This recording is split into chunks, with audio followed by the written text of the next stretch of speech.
Assalamualaikum warahmatullahi wabarakatuh. Jumpa lagi dengan kami di sini. Saat ini saya akan sampaikan materi pelatihan pelaksanaan penyelesaian konflik sumber daya alam. Materi ini terdiri dari beberapa pokok bahasan. Apa saja yang kita dapatkan dari materi ini? Pertama, di sana teman-teman akan pelajari bagaimana memetakan objek konflik, dan teman-teman dituntut untuk bisa memetakan konflik sumber daya alam. Ya. Dan yang kedua, setelah memetakan, kemudian teman-teman perlu berlatih untuk memilih alternatif penyelesaian. Nah, berikutnya, kalau sudah alternatif, nanti kan ada alternatif ligitasi, ada alternatif non-ligitasi. Ya, non-ligitasi nanti ada mediasi, ada negosiasi. Maka di sana nanti ada teman-teman akan dibekali dan berlatih menambah pengetahuan tentang apa itu negosiasi dan apa saja tahapannya. Dan teman-teman juga perlu berlatih melakukan negosiasi. Nah, jadi dari ke-7 pokok bahasan, nanti ada 3 pokok bahasan yang targetnya sampai pemahaman, tapi ada 4 pokok bahasan yang targetnya teman-teman harus punya skill, keterampilan. Yaitu yang pertama adalah untuk memetakan konflik sumber daya alam. Teman-teman harus bisa. Yang kedua, untuk memilih alternatif, teman-teman harus bisa. Dan yang kelima nanti adalah melakukan negosiasi, teman-teman harus bisa. Dan yang keempat yang harus bisa adalah melakukan mediasi, teman-teman nanti harus bisa. Oke, apa saja yang perlu kita ketahui tentang pertama, pokok bahasan pertama adalah memetakan konflik sumber daya alam.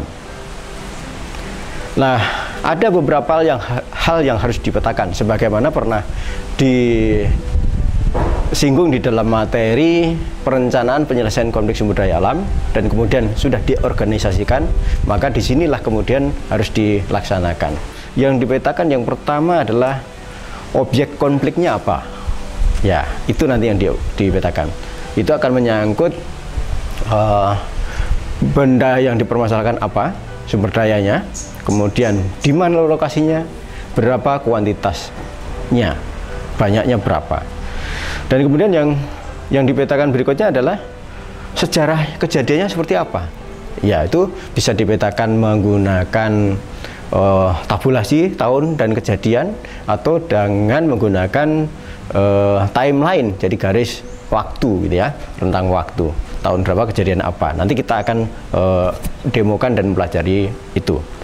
Yang pemetaan yang ketiga adalah basis klaimnya, para pihak itu apa saja gitu ya. Yang keempat, para pihak yang berkonflik siapa saja subjeknya. Ya, subjeknya siapa saja. Nah, dari para subjek dan atau aktor, disebut aktor juga, kemudian respon terhadap konfliknya seperti apa, yang kemudian sering disebut dengan gaya bersengketa. Apakah gayanya kompetisi, apakah menghindar, ataukah kompromi, ataukah akomodasi, ataukah kolaborasi. Ya, oke, nanti saat berlatih kita akan dalami lebih banyak. Nah, selanjutnya, dari perjalanan itu, konflik itu akan terjadi naik turun pada tahun-tahun tertentu. Eskalasi konfliknya seperti apa? Masih laten, mencuat, atau sudah terbuka, kapan naik, kemudian kapan turun. Itu ada 6 hal yang perlu dipetakan dalam pemetaan konflik. Nah, yang pokok bahasan kedua adalah memilih alternatif. Ya, perlu kita sapa dulu pengetahuannya. Alternatif itu apa saja? Jadi kalau alternatif bisa dipilih berdasarkan potensi-potensi yang ada, juga bisa dipilih berdasarkan gaya sengketa yang ada. Kalau gaya sengketanya misalnya kompetisi atau agitasi, sebaiknya kita pilih alternatif yang konstruktif. Ya, kalau para pihak saling memaksa, konstruktif artinya apa?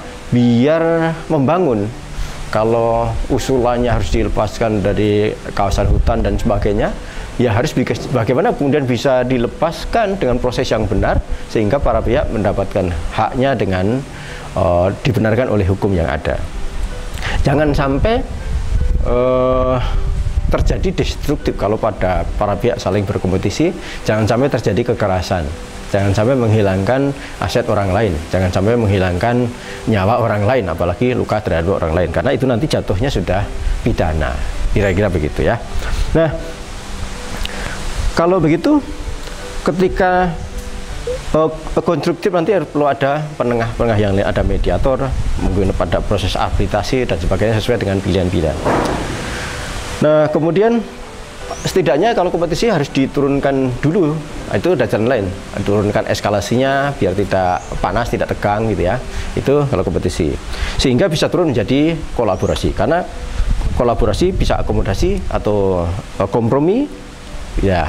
Harapan dari situ, karena dari kompromi, akomodasi dan kolaborasi ini kemudian bisa diproses dengan fasilitasi atau negosiasi untuk penyelesaian lebih lanjut.